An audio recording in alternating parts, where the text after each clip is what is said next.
Welcome guys, जेके loan job channel में आपका बहुत बहुत स्वागत है। सब्सक्राइब कीजिए जेके लोन जॉब चैनल को और पाइए रोजाना non stop daily multiple choice question physics, chemistry, biology के, जो कि आपके entrance exam point of view से बहुत ही ज़्यादा इंपॉर्टेंट है।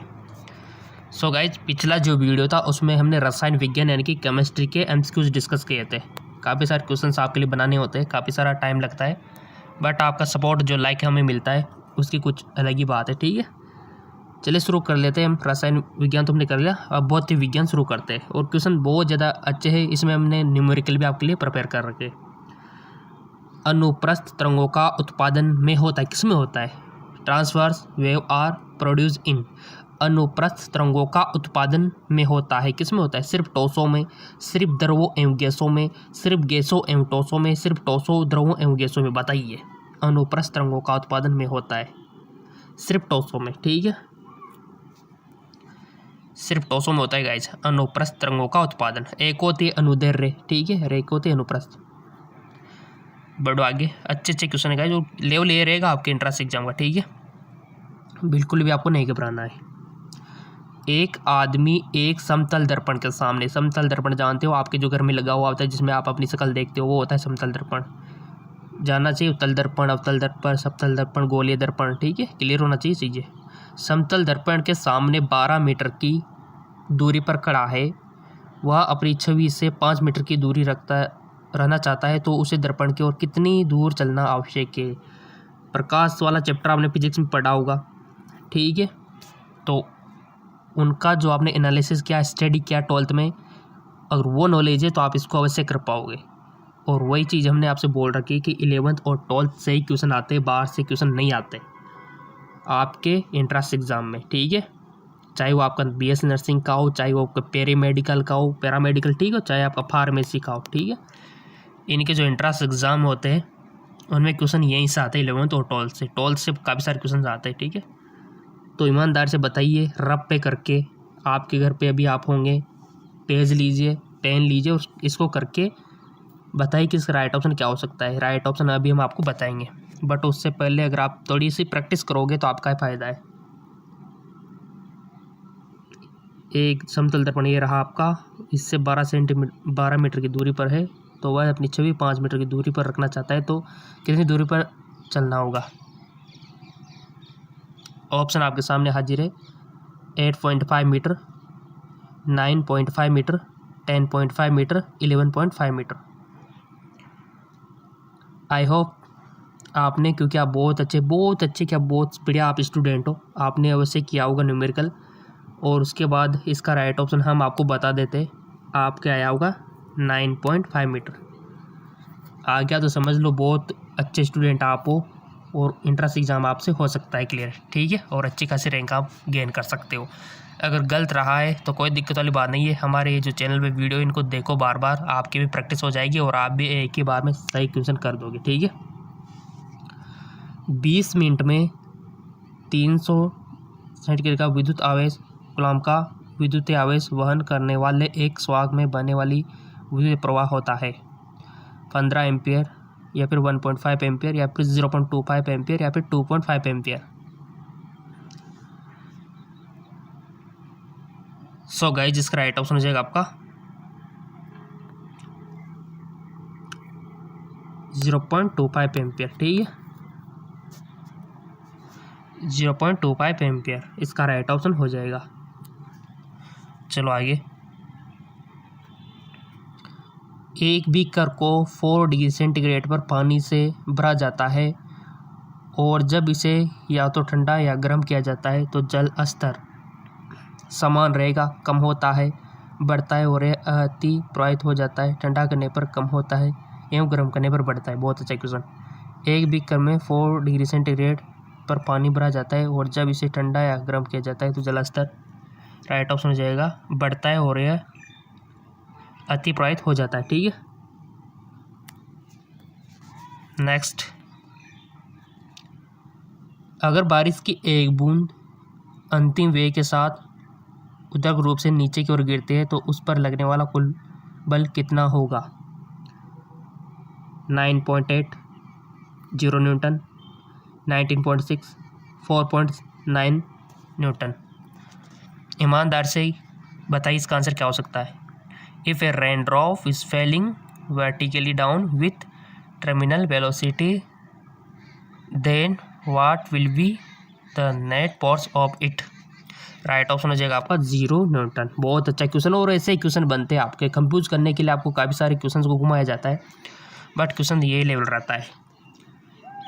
बेल आइकन पे प्रेस कर लेना गाइस अगर नहीं किया तो, और अपने दोस्तों को जरूर शेयर किया करो आप, ताकि उनको भी पता लग सके कि तैयारी हो रही है। ठीक है, एक कार का ओडोमीटर यात्रा की शुरुआत में 24,000 किलोमीटर एवं यात्रा के अंत में 25,800 किलोमीटर का पठन करता है। यदि दूरी को तय करने में 18 घंटे की यात्रा होती है तो कार की औसत गति क्या होगी।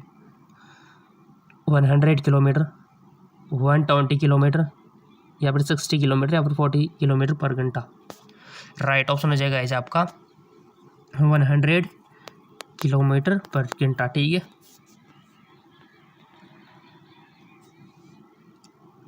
अगला क्वेश्चन, 40 किलोग्राम वजन वाला एक लड़का 4 मिनट पर सेकंड के वेग से चलता है, उसका समय कितना होगा। A boy of mass 40 kilogram walk with a velocity of 4 metre per second, what will be is momentum. 0.10 kilogram, 10 metre per second, 16 kilometre per second, या फिर 160 किलोग्राम मीटर पर सेकंड। इसका राइट ऑप्शन हो जाएगा आपका 160 kilogram metre per second. ठीक है, चलो आगे, बहुत अच्छा क्वेश्चन। अगला क्वेश्चन, एक वेग समय ग्राफ पर एक क्षैतिज सरल रेखा पर गति के समरूप हो जाती है। One a velocity time graph horizontal straight line corresponding to motion. शून्य वेग, ताक्षणिक वेग, कोणीय वेग, या फिर स्थिर वेग। एक वेग समय ग्राफ पर एक क्षैतिज सरल रेखा पर गति के समरूप हो जाती है। पहले तो आप बताओ इसका आंसर क्या होगा ईमानदारी से। इसका राइट ऑप्शन हो जाएगा आपका स्थिर वेग। ठीक है, स्थिर वेग, कांस्टेंट वेलोसिटी। चुंबक के उस गुणधर्म का नाम बताइए जिसमें एक स्वतंत्र निलंबित चुंबक सदैव भौगोलिक उत्तर दक्षिण दिशा की ओर इंगित करता है। आकर्षण गुणधर्म, प्रतिकर्षण गुणधर्म, आगमनात्मक गुणधर्म, या फिर निर्देशात्मक गुणधर्म। राइट ऑप्शन हो जाएगा आपका निर्देशात्मक गुणधर्म। ठीक है, क्वेश्चनों में कोई कमी नहीं है। ये भी अगर आपको कम लगते हो तो एक और चैनल जीके MCQ MK नाम का हमारा चैनल है, लिंक नीचे दे रखा है, कोई दिक्कत वाली बात नहीं है। यहाँ पर भी फिजिक्स, केमिस्ट्री, बायोलॉजी के आपको मिल जाएंगे, बट हिंदी मीडियम है। ठीक है, तो उसको जाके आप फॉलो कर सकते हो, कोई दिक्कत वाली बात नहीं है। यदि हम एक लेंस के द्वार का आकार बदल दें तो यह को बदल देगा, किसको बदल देगा। प्रतिबिंब की स्थिति को, प्रतिबिंब की तीव्रता को, प्रतिबिंब का आकार को, या प्रतिबिंब का रंग को। If we change the size of the aperture of a lens it will change the, किसको बदल देगा। इसका राइट ऑप्शन हो जाएगा गाइज आपका प्रतिबिंब की तीव्रता, प्रतिबिंब की तीव्रता।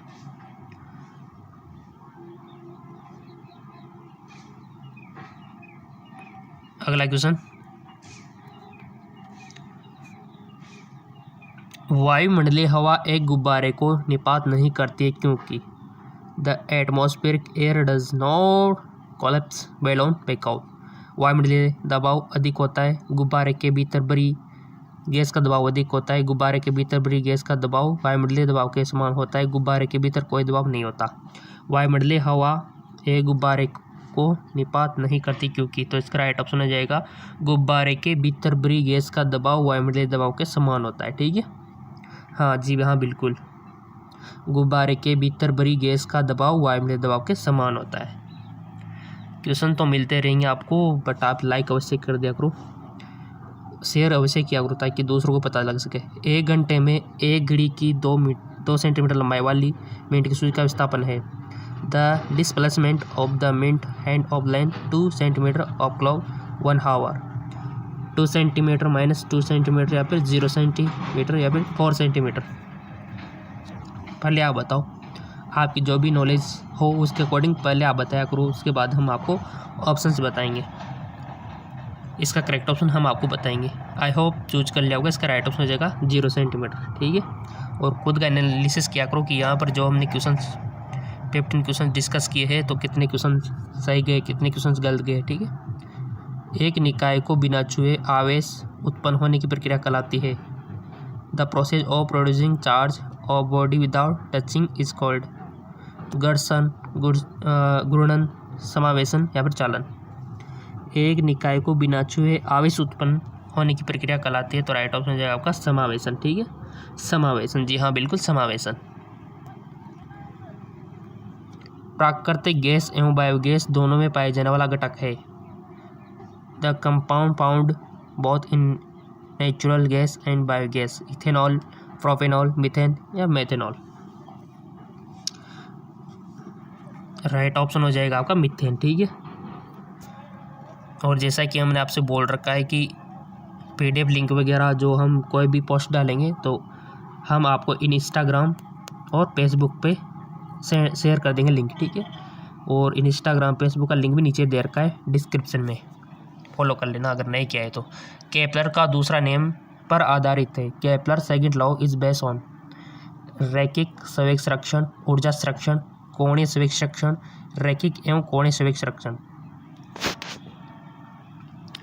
बहुत अच्छे क्वेश्चन है गाइज, बहुत ही विज्ञान बहुत अच्छी है, बहुत ही इसको इतना हार्ड नहीं समझना चाहिए। बहुत ही विज्ञान एक तरह से तो सबसे इजी बहुत ही विज्ञान ही है। ठीक है। क्योंकि इसमें जो हम दुनिया में चीज़ें देखते भारी भारी चीज़ें उन्हीं की बात होती है, जबकि आपने रसायन विज्ञान में देखा होगा जो चीज़ें हमने कभी नहीं देखी, परमाणु उनकी चर्चा होती है, इलेक्ट्रॉन। ठीक है। बट बहुत ही विज्ञान में जो हैवी मेटल्स है उनकी बातें होती है, मशीनरी की बातें होती है। ठीक है। तो आप कल्पना भी कर सकते हो। केपलर का दूसरा नियम पर आधारित है, तो इसका राइट ऑप्शन हो जाएगा आपका कोणीय संवेग संरक्षण पे। ठीक है। किस पर? कंजर्वेशन ऑफ एंगुलर मोमेंटम पे, संरक्षण पे आधारित है गाइज आपका। और बहुत अच्छा इसका ये है। क्वेश्चन तो आपको मिलते रहेंगे, कोई दिक्कत वाली बात नहीं है। नीचे डिस्क्रिप्शन में लिंक दे रखा है।